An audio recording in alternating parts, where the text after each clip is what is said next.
So she did tell me that she was unable to remove the negative feedback. And of course, I found that unacceptable. She wanted to kind of...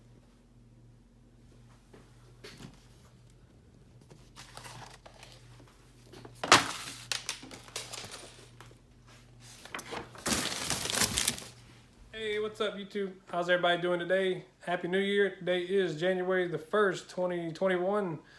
So guys, if y'all are new to my channel, I am a full-time eBay reseller, or reseller in general. What I do is I go around to garage sales, estate sales, thrift stores, Goodwills, and try to find things on the marketplace and try to flip this stuff for profits on eBay, and that's how I make a full-time living. So guys, if y'all want, hit the subscribe button. That'd be great if you want to come along for the journey. And before I get started in today's video, I do got a couple orders. So I've already pulled them. So I was going to show them to you real quick before I get into the topic of today's video. I sold 4 items between in the last 12 hours. One was overnight. And I did accept an offer this morning. And then I had a couple sales. So I'll show them to you real quick. So January 1st, we have got going out. This is what I sold overnight. This is an Adidas Superstar pair of running shoes, sneakers, however you may want to call them. I paid, I think, $3 for these at a yard sale. And I think they sold about for $20, $25. I will be throwing the sold comps in the screen for you on these. Also sold this. Ooh, that thing's heavy. It's a Momentous swing golf trainer. This is a weird one. I found this in a Goodwill for $3. And it's a 6.5 pound swing trainer. I've never found this one or seen this one before. But I want to say I sold this thing for $20. The next item we got, I have this Titleist Muscle Bag. I think this is a 690 Muscle Bag iron. This is a demo club. You ever run across these now and then? But this demo club, normally demo clubs do not sell that well. So this one sold for $19, and I paid $1 for it in a thrift store. The last item we got going out is this book right here. This is called The Illustrated Man by Ray Bradbury. This is the 11th edition. I don't know, this book right here was kind of weird. I couldn't find any sold comps other than the first edition for like $30. I listed it for $20 and it sold within 5 hours of listing it. I've had this in a death pile forever, and I got it for free and a lot of free stuff one time.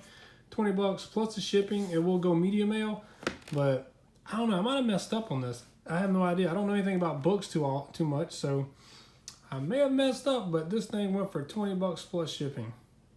Also wanted to share a bolo with y'all guys too. Here's a new Cano baseball mitt. I got at a thrift store for $2.99. I shared this on my Instagram a few days ago when I found it.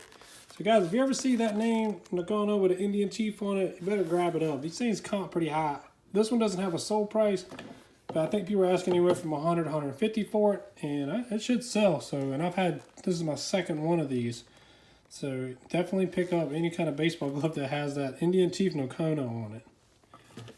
Okay, I got all that packaged and out the door now. So I want to get into today's video and tell y'all about this negative feedback that I received from a buyer about my shipping being so late. So I had a buyer that said that the shipping was taking too long and hadn't seen movement in days.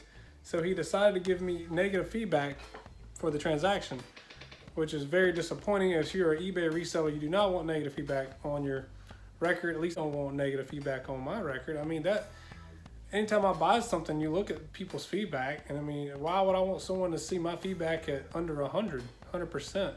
So I have a feedback score of at least almost 1,500.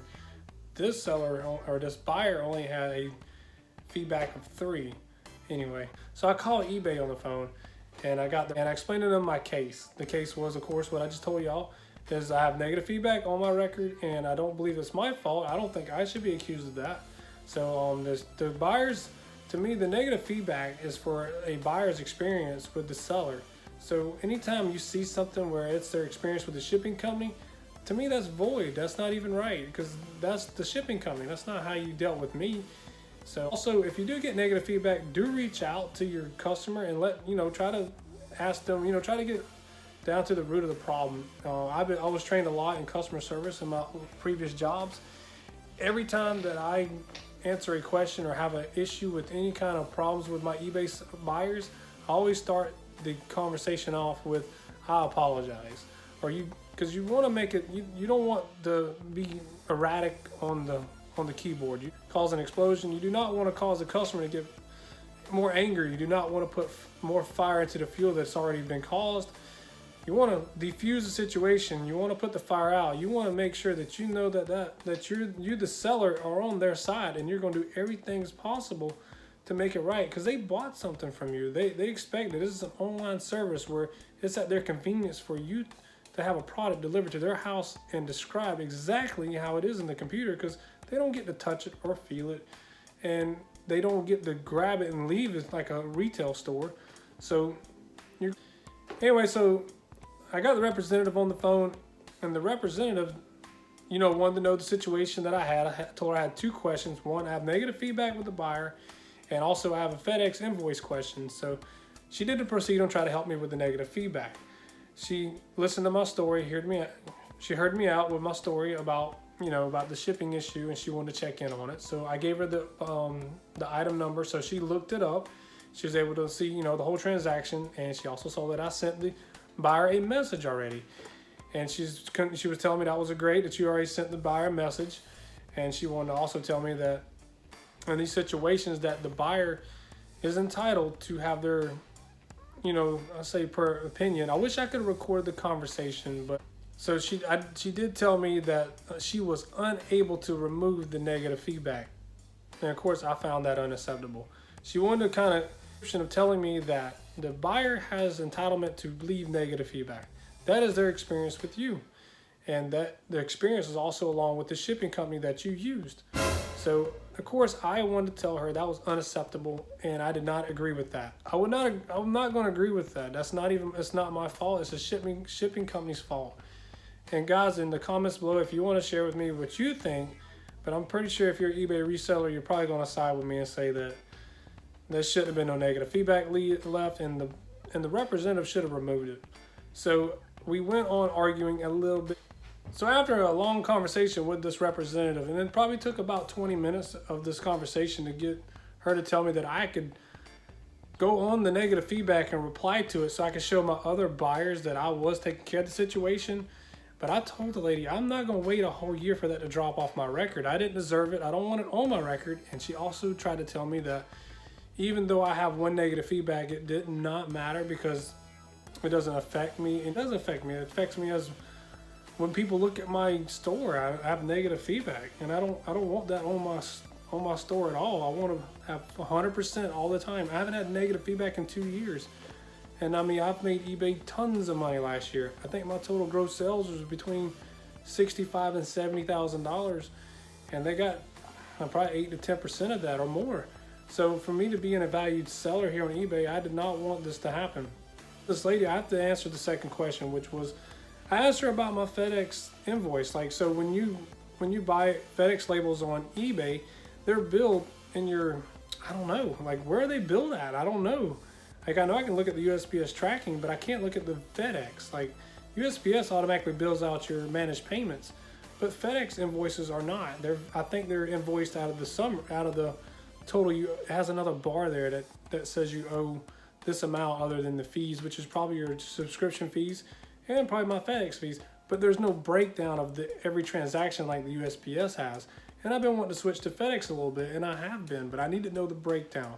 So I asked her the scenario where to find this, and then she went on to tell me, well, this is what she said.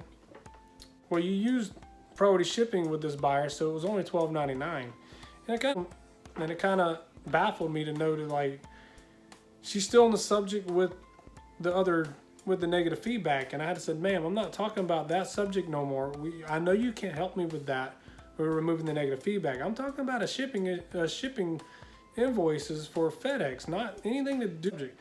So I said, I clarified my question. My question is, where do I find the invoice breakdown for FedEx transactions on my eBay website?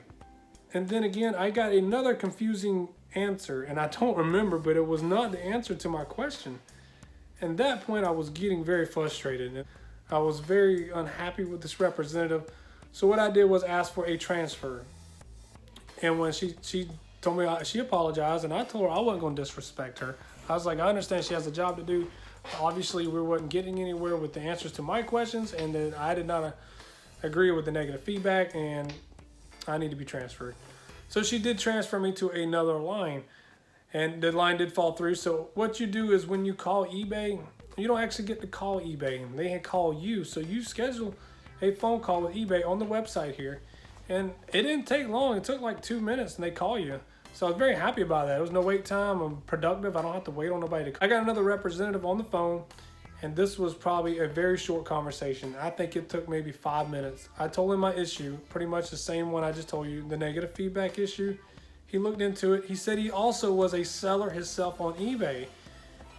And I was like, great, that's awesome. So you understand everything I'm coming from. You understand the whole system.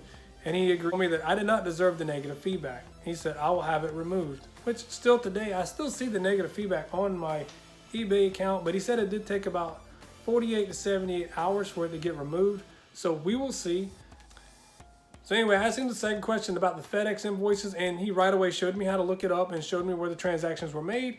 And I was very clear on the answer, and it was great. So the whole moral of the story, or the whole entire answer to anybody's questions on how to get negative feedback removed off of eBay, is you keep calling somebody until you get the right one on the phone that knows the job. Now, I didn't know. Now, there's probably a lot of videos out here on this. I just want to give y'all my take and my share on the story on how I pursued this, because I don't want negative feedback on my store, and I don't want to have negative feedback in the future. But I wanted to give you my take on how I handled it, and hopefully I will get the negative feedback removed. So, hey guys, if you liked today's video, please hit the like button, and if you want, hit the subscribe button if you want to follow along in my resale journey, learn golf club content, and learn, you know, the ins and outs of being an eBay full-time reseller. Hey guys, appreciate y'all watching, and we'll see you in the next video. See ya.